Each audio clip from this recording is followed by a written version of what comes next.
വാഗമണ്ണി വന്നു കഴിഞ്ഞാൽ ഒന്ന് ചാർജ് ചെയ്യാൻ വേണ്ടി നിർത്തി. വണ്ടി ചാർജ് ചെയ്ത് കഴിഞ്ഞപ്പം ഡിക്കി ഒന്ന് തുറന്നതാണ്. ഡിക്കി പിന്നെ അടയുന്നില്ല. അപ്പോൾ എന്താ പ്രശ്നമെന്നുള്ളത് നമ്മുടെ ചെറിയ കഴിവനുസരിച്ചൊന്ന് പരീക്ഷിച്ച് നോക്കാം. ഈ ഡിക്കിയുടെ ആക്ച്വേറ്ററാണ് ഈ മേളിൽ കാണുന്നത്. അതിനുള്ളൊരു ചെറിയ ഇഷ്യൂ ഉണ്ടായിരിക്കാം. ഒന്ന് നോക്കിയേക്കാം. ശരിയാക്കാൻ പറ്റുന്നതാണെങ്കിൽ ശരിയാക്കിയിട്ട് ഡിക്കി അടച്ചങ്ങ് പോകാമല്ലോ. ഒന്നും പറയണ്ട.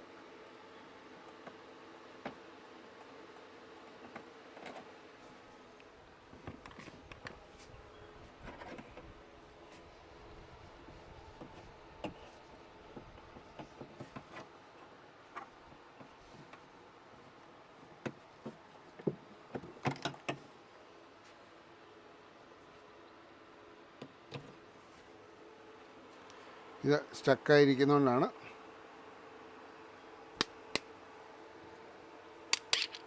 കണ്ടോ, അത്രയേ ഉള്ളൂ പ്രശ്നം. ഇത് സ്റ്റക്കായി നിൽക്കുന്ന. ഇത് ഊരിയിട്ട് ഇതിൻ്റെ മണ്ട 2 തട്ട് കൊടുത്തു കഴിഞ്ഞപ്പോൾ ശരിയായി. ഇല്ലെങ്കിൽ എൻ്റെ വണ്ടിയുടെ ഡിക്കി അടയില്ല. ഇതിങ്ങനെ തള്ളി നിൽക്കും. ചെറിയ കാര്യമേ ഉള്ളൂ, പക്ഷേ നമ്മളെ മെനക്കെടുത്താൻ്റെ അത് ധാരാളം മതി. ഇനി ഇത് തിരിച്ച് പിടിപ്പിക്കുക. അപ്പോൾ ഇനി ആരെങ്കിലും പോവുകയാണെങ്കിൽ ഇതൊന്ന് ഊരുക. ഒരു 2 തട്ട് ഇത് ഇങ്ങനെ ടക്ക് ടക്ക് അവിടെ തീരുക പ്രശ്നം. അപ്പോൾ ഇനി അത് പിടിപ്പിച്ചിട്ട് നോക്കാം.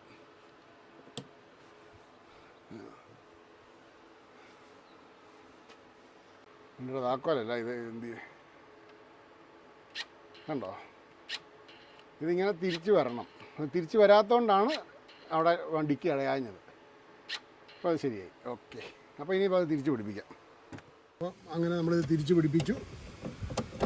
ഇനിയിപ്പം സുഖമായിട്ട് ഡിക്കി അടയ്ക്കാം. ഒരു പ്രശ്നവുമില്ല.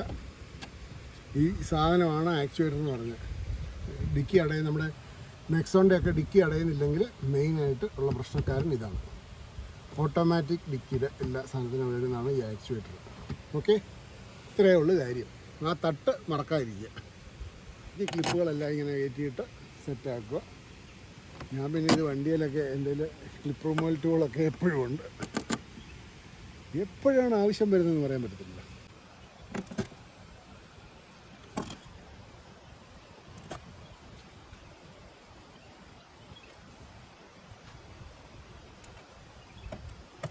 ഓക്കെ, ഇപ്പോൾ പരിപാടി കഴിഞ്ഞു. ടൂൾസ് എല്ലാം എടുത്ത് വെച്ചു.